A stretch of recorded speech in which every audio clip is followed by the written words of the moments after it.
appeals or anything. We're going to handle it here, our people in our town. We're not going to Harrisburg and waiting a lot of time and schlepping out there and taking a day off from work. We're handling our problems here, and that's better for our businesses, it's better for our citizens and our students, and I think it's the right way to go. Thank you. Thank you. Anyone on this section? Okay, center section, right section. Mr. Glassman, you'll be the last speaker, and then we'll move into council's business. 5 minutes.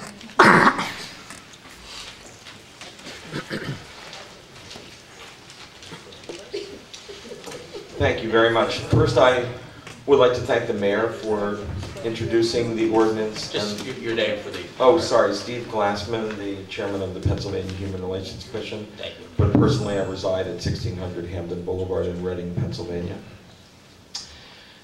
I would like to thank the mayor for introducing this ordinance and for the council for considering it, and I particularly appreciated the opportunity to be in a lengthy and very productive meeting with Councilman Di Giacinto, if I'm pronouncing your name finally correctly, I hope, and the solicitor.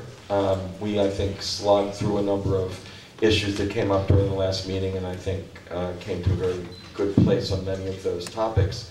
But I would like to take a few minutes, since the speakers on behalf of the ordinance, which is the vast majority of people here tonight, were so eloquent and did such a good job of addressing all of the particular issues related to the amendments.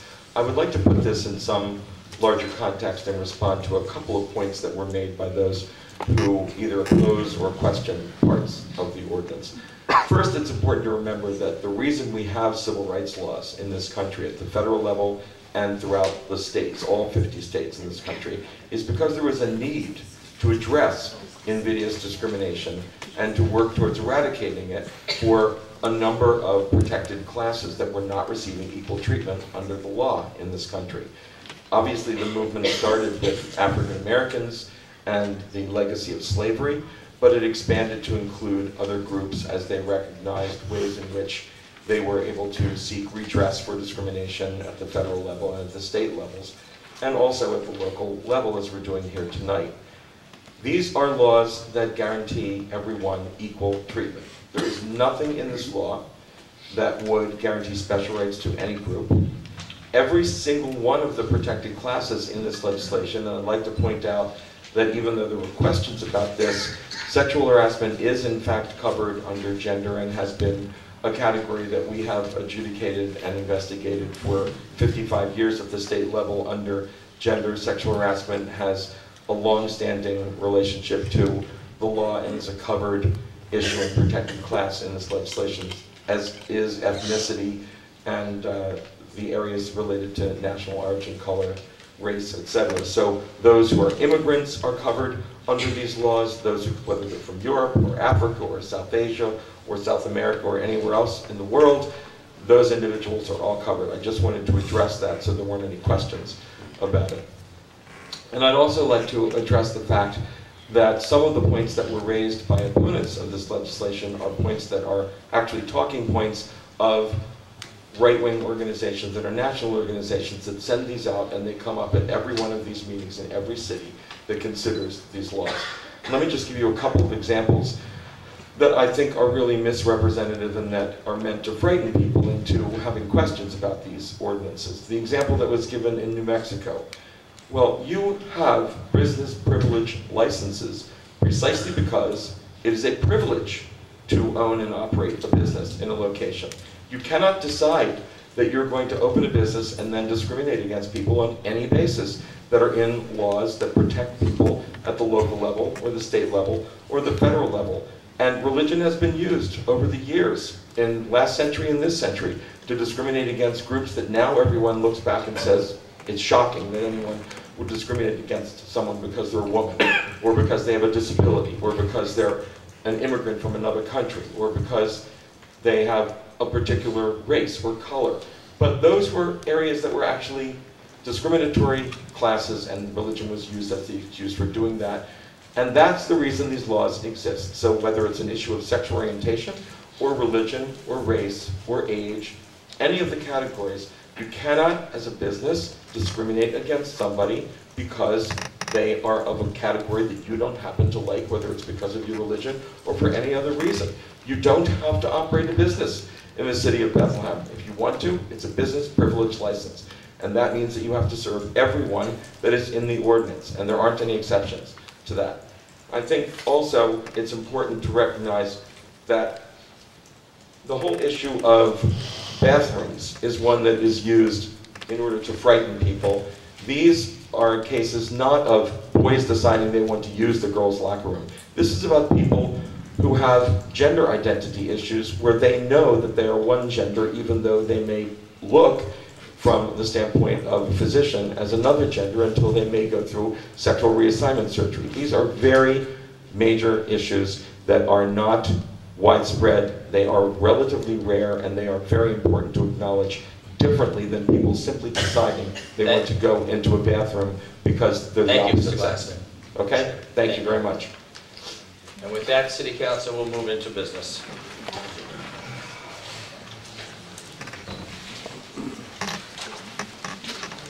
Members of council, old business?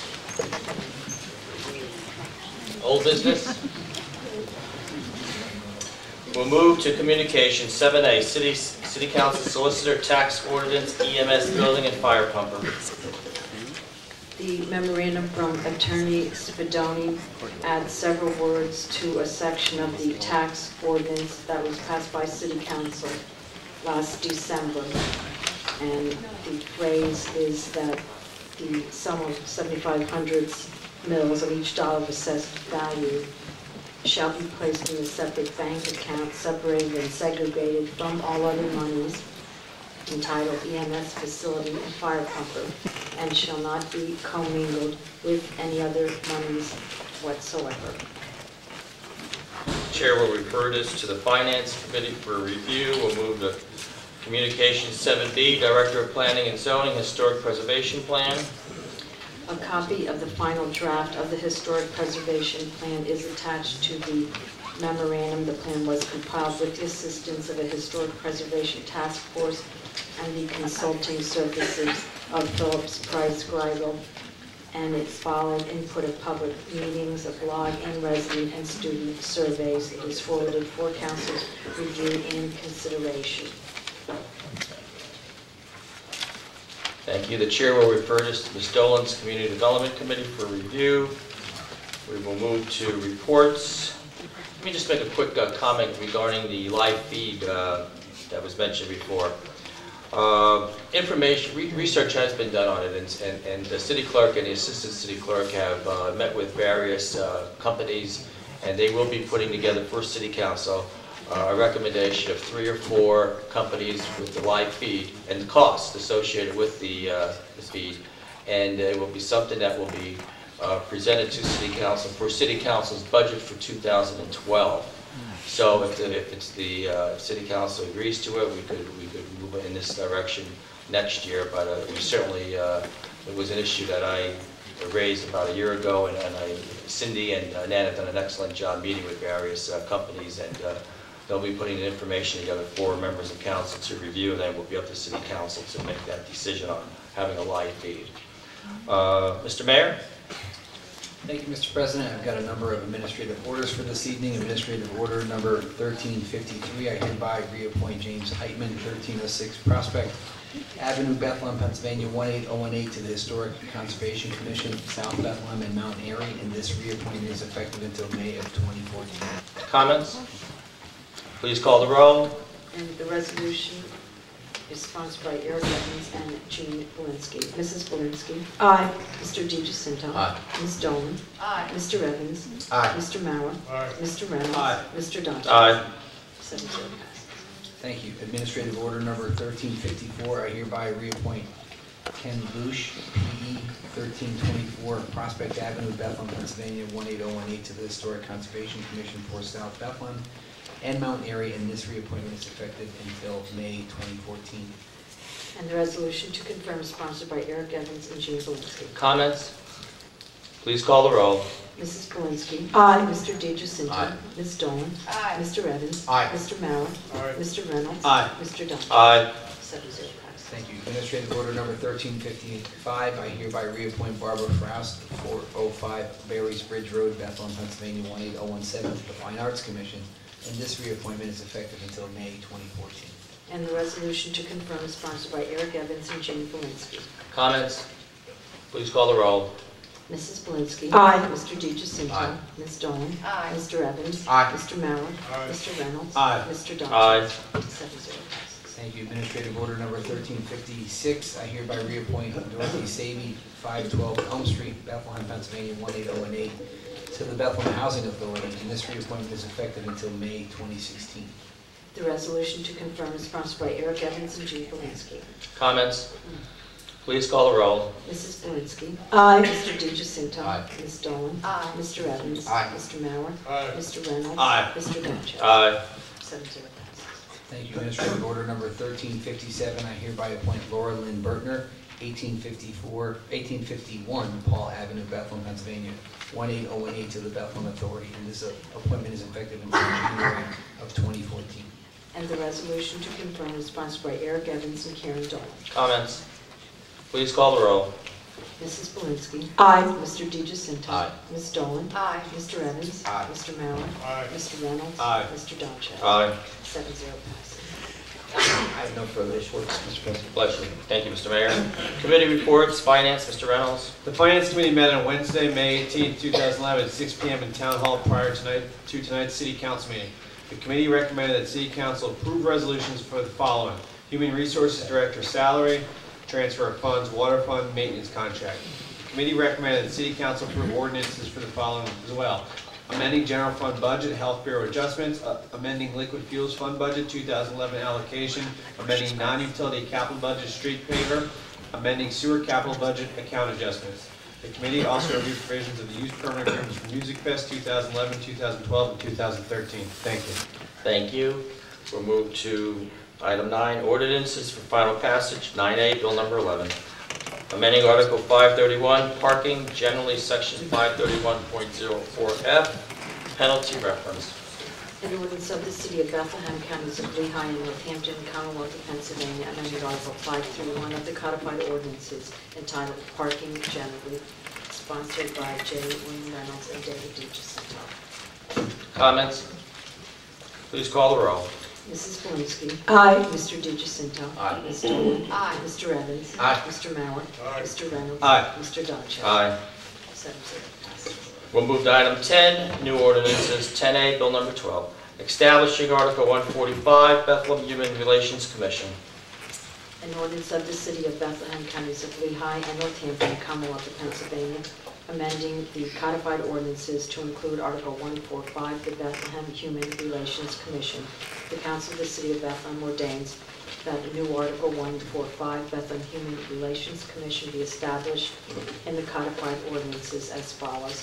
And the section headings are 145.01, Purpose and Declaration of Policy, 145.02, Definitions, 145.03, Unlawful Practices, 145.04, Exception, 145.05, Establishment of Human Relations Commission, 145.06, Procedures, Expanded Procedures, 145.07, Private Right of Action and Non-Limitation of Remedies, 145.08, Annual Report, 145.09, Term of Ordinance and Review, Section 2 is a repealer. Bill number 12 is sponsored by Karen Dolan and Eric Evans. Thank you. And ask members of council to work from the packet that was given to you by the city clerk this evening. All the information, even if you received it via in a hard copy, in the packets or email, it would be, I think it would be more convenient here, more organized if we all work off the same document. And again, I want to thank Cindy and Nan and Solicitor Spadoni for putting all these amendments together, and we're going to take them one by one. And again, if anyone in the audience came in late, this is a first read. We will have the final read on June 7th, and amendments can be offered at that meeting too. And before I start, I will ask Mr. Spadoni if he wants to make any comments. No, other than to echo those thank yous. Certainly Cindy and Dan have been doing yeoman's work. And I would only initially state to council that some of these amendments are, as Mr. Glassman indicated, there was a lengthy telephone conversation, I think last Wednesday evening, with myself, Mr. Glassman, Mr. DiGiacinto, and we tried to incorporate those amendments which were agreed upon. Some of them were not. However, they are open for discussion, obviously. Okay, thank you. Let me just say before I start, again, I'm going to apologize to the audience in a sense for Robert's Rules of Parliamentary Procedure here, but we'll have to do this 18 times, and please bear with me. But the document that we're working from is the document that was sent to council by the administration, and that was the document that was reviewed at the committee meeting a few weeks ago, and that's the document that we had some amendments at the committee meeting and now some additional amendments this evening. And again, I hope everyone does have a copy. We did print 100 copies for the public, and so hopefully you could follow along here. Amendment 1, the chair will entertain a motion and a second to put this amendment on the floor for discussion. Is there a motion? Motion. There's a motion by Ms. Dillon, second. I'll second. Mr. Reynolds, seconds. Please call the roll. Correct. Well, don't we, just for, So that we know what amendment that is? yeah. What? Is it going to be stated, like you just mentioned, amendment 1, but when we read Well, it, Okay. Ms. Read the amendment. Okay, amendment number 1 is that section 145.06A2, which is the procedures, expanded procedures. The last sentence states that all complaints must be received by the city clerk's office or by the Human Relations Commission within 90 days of the alleged act of discrimination to be considered timely shall be amended to read, and the 90 days is changed to 180 days. So Amendment 1, we have a motion and a second. Please call the roll on the motion. Mrs. Blinsky. Aye. Mr. DiGiacinto. Aye. Ms. Dolan. Aye. Mr. Evans. Aye. Mr. Mauer. Aye. Mr. Reynolds. Aye. Mr. Donchev. Aye. Discussion on Amendment 1. Discussion on Amendment 1. Mr. Reynolds? I just wanted to say that I think that the 180 days, which we had discussed, I think is I think it's a better way to go. And I think that when we took a look at it and we had a conversation about it last time, I think we realized that the 180 days is more. It allows it's a more adequate time frame than 90 days was. And I think that it's I think it's the way that I'm glad to see that all councils come around to it. Thank you. Any other comments? The chair would agree. I think 180 days is fair, and will support it. Please call the roll on Amendment 1. Mrs. Blinsky. Aye. Mr. DiGiacinto. Aye. Ms. Dolan. Aye. Mr. Evans. Aye. Mr. Mauer. Aye. Mr. Reynolds. Aye. Mr. Donchev. Aye. 7-0 passes. Thank you. We'll move to Amendment 2. Do we have a motion for Amendment 2? So moved. We have a motion by Mr. DiGiacinto, second. Second. Mr. Reynolds, Mr. Evans, seconds. Please read Amendment 2. That section 145.08 that reads as follows, which is the annual report. The Bethlehem Human Relations Commission shall keep records of its meetings and activities. The Bethlehem Human Relations Commission shall make an annual report which shall be forwarded to Bethlehem City Council and the City Bethlehem Administration no later than January 31st of each year. Shall be amended to read, the Bethlehem Human Relations Commission shall keep records of its meetings. The Bethlehem Human Relations Commission shall provide advisory reports on a quarterly basis which shall be forwarded to Bethlehem City Council and the City of Bethlehem Administration. Please call the roll on the motion. Hello. Mrs. Blinsky. Aye. Mr. DiGiacinto. Aye. Ms. Dolan. Aye. Mr. Evans. Aye. Mr. Mauer. Aye. Mr. Reynolds. Aye. Mr. Donchev. Aye. Discussion? Discussion on Amendment 2. Please call the roll on Amendment 2. Mrs. Blansky. Aye. Mr. DeGiacinto. Aye. Ms. Dolan. Aye. Mr. Evans. Aye. Mr. Mallon. Aye. Mr. Reynolds. Aye. Mr. Donches. Aye. 7-0 passes. Thank you. Amendment 3, do we have a motion? A second? I'll make a motion. Mr. DeGiacinto moves, is there a second? I'll second. Mrs. Blansky, second. Please read Amendment 3. That section 145.09, which is the term of ordinance and review. This ordinance shall be in effect for 3 years from the date of its enactment. 90 days prior to the end of the 3-year term of review shall be conducted by City Council. The work of the Bethlehem Human Relations Commission and a determination shall be made concerning renewal or non-renewal of the Bethlehem Human Relations Commission shall be amended to read, City Council retains the right to review the provisions of this ordinance. Please call the roll on the motion.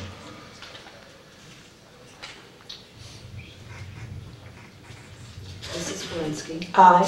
Mr. DeGiacinto. Aye. Ms. Dolan. Aye. Mr. Evans. Aye. Mr. Mallon. Aye. Mr. Reynolds. Aye. Mr. Donches. Aye. Discussion on Amendment 3. Mr. Reynolds? Just a question, Mr. Evans. and I believe it's for Solicitor Spadoni. Mrs. The amended language of City Council retains the right to review the provisions of the ordinance. What do you see as the practical use of that term? Like how would this, if City Council had the retains the right to review the provisions of the ordinance, how do you think that could potentially be used down the road? There was a rather spirited discussion in my phone call with Mr. Glassman and Mr. DeGiacinto about that, and there was concern about the sunset provision. There was a recognition that this language reaffirms and reemphasizes the current law. As you've heard from some of the speakers earlier this evening, this council or any other council for that matter cannot find a further council. And certainly council in 2012 or 2014 would retain statutorily and legislatively the right to review this ordinance. So it just says that and nothing else, and removes what we believe was some objectionable language from the committee meeting. Okay. Right, Mr. Reynolds? I was just going to ask Mr. DeGiacinto if that was the same way. Chair will recognize. That Mr. Spadoni's response, if that was consistent with your interpretation. Oh, yes, I was in the room with everybody at the same time when it was discussed, yes. Yes. Okay, thank you. Ms. Dolan? I would want to say that obviously we retain the right to review the provisions of any ordinance that we pass, but I think we heard tonight from some speakers that not every instance of trying to review the provision of the ordinance necessarily means weakening the ordinance. There might be future councils who wish to strengthen the ordinance. So it's just a reminder that this is perhaps to be looked at as a living document, maybe a little bit more than a traffic ordinance might be or something like that, because I think we are changing, as someone said, and getting more accepting of different sorts of people. So down the road, for example, the sexual harassment issue, I think we should look at it. So it's a living document, and I like the idea that we reserve the right to review it in the future. Thank you. Any other comments? Please call the roll on Amendment 3. Mrs. Blansky. Aye. Mr. DeGiacinto. Aye. Ms. Dolan. Aye. Mr. Evans. Aye. Mr. Mallon. Aye. Mr. Reynolds. Aye. Mr. Donches. Aye. 7-0 passes. Amendment 4, do we have a motion and a second? Amendment 4. Ms. Dolan moves, is there a second? I'll second. Mrs. Blansky seconds. Please read Amendment 4. That section 145.05 that reads as follows. In paragraph B, the Bethlehem Human Relations Commission shall consist of no fewer than 9 and no more than 13 members who shall serve overlapping terms of 3 years each at all times. There shall be an odd number of members. 60% of the commission members shall be appointed by the mayor with the approval of City Council, and 40% of the commission members shall be appointed by City Council. The commission may elect up to 3 non-voting ex officio members to broaden the diversity that serves on the commission. Members shall be residents of the city or business owners who operate within the city.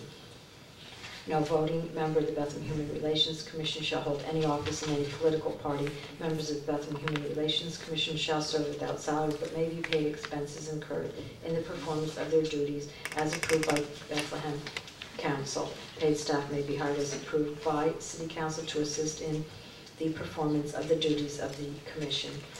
Shall be amended to read in paragraph B that Bethlehem, that this first sentence stays the same, and that the taken out is, I'm sorry, I'll continue on with that. The last sentence, members of the Bethlehem Human Relations Commission shall serve without salary but may be paid expenses incurred in the performance of their duties as approved by Bethlehem Council. Paid staff may be hired by the mayor to assist in the performance of the duties of the commission, and any compensation must be approved by City Council.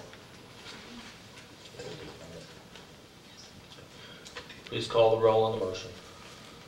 Mrs. Belinsky. Aye. Mr. DiGiacinto. Aye. Ms. Dolan. Aye. Mr. Evans. Aye. Mr. Mauer. Aye. Mr. Reynolds. Aye. Mr. Dodge. Aye. Discussion? Ms. Dolan? I'd like just to respond to some comments that were made earlier directly in reference to this amendment. First of all, I think it's good to keep the size flexible, and I'll share with Council why I think so. Those of us who have been on different commissions know that sometimes when you're just getting going, maybe you have a certain number of members, and then another time it might be good for flexibility to have a different number of members. Whereas if you specify that it must be an exact certain number, it doesn't allow for, I think, the growth that sometimes occurs as a commission or a committee really gets going. So I don't have any problem with that. I think that's probably smart. And the number, I think, will be determined by the number of applicants who are being qualified by, ultimately, by this council. And then the other comment I wanted to make is about the money. I understand people are concerned about the fact that there is the possibility, or it states in here, that they may, that money may be spent. But I'd just like to point out that, this is just the basics of our budget process. The fact that money may be spent on something doesn't mean money will be spent, because any expenditures must be approved in the budget process. There is no line item for a Human Relations Commission, and I don't necessarily see one coming. There's no line item for our Environmental Advisory Commission. And they manage both to work very well. They do, however, get assistance from some people who work for the city. So that's at the mayor's discretion, that perhaps the copier might be used or something like that, or someone might help out with collating some paperwork for them. There is a line item, for example, for City Council, but that doesn't mean that we can use City Council money to see what's going on in Amsterdam. I thought that was a pretty funny comment, but still, it doesn't mean that we can do that. We're bound by a lot of laws and what we can do in our budget and what we can, and I don't think there's anything in here that would risk that we would be necessarily giving them money or giving them money without great thought and attention to how it is expended. Thank you. Thank you. Any other comments? Please call the roll on Amendment 4. Mrs. Belinsky. Aye. Mr. DiGiacinto. Aye. Ms. Dolan. Aye. Mr. Evans. Aye. Mr. Mauer. Aye. Mr. Reynolds. Aye. Mr. Dodge. Aye. 7-0 passes. The next few amendments are being offered by Councilman Evans, so Mr. Evans will move, and I'll ask for seconds, but Amendment 5. So Mr. Evans moves. Is there a second for Amendment 5? Ms. Dolan seconds. Please read Amendment 5. That the following in section 145.02, which is definitions, it's the definition of discrimination, and in the first sentence, the word landlord is added to read as follows: any discriminatory acts taken by any person, employer, landlord, employment agency, labor organization, or public accommodation on the basis of actual or perceived race, color, sex, religion, ancestry, genetic information, national origin, sexual orientation, gender identity or expression, familial status, marital status, age, mental or physical disability, and use or of support animals and or mechanical aids.